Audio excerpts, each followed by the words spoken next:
just around.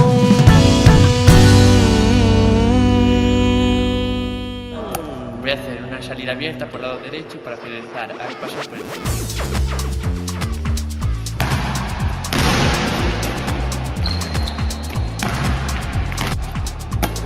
Voy a hacer una salida abierta por el lado izquierdo para finalizar al lado.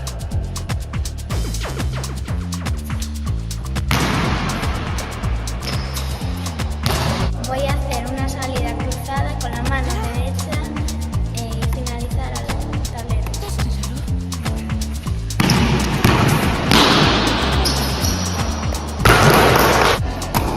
Voy a hacer una salida abierta con mano izquierda para finalizar a lo pasado.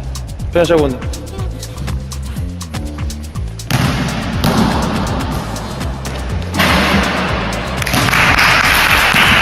Voy a hacer una salida cruzada con la mano izquierda y un tiro al tablero.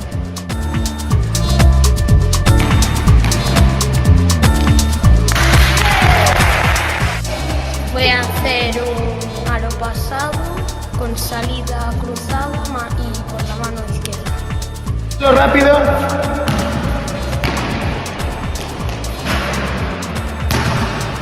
Abierta por la izquierda y cruzar. Abierta con la izquierda Y y... a lo pasado.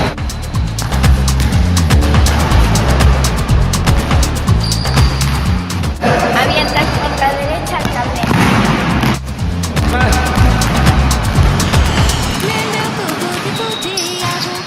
¿Cuál vas a hacer? Abierta por la derecha a lo pasado.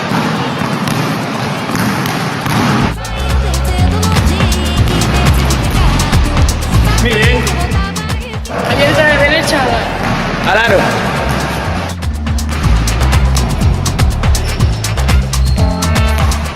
Salida por la izquierda y entrada a tablero derecho. Con la mano izquierda. Agarra el balón. Más. Muy bien. abierta con tiro con tablero. Más.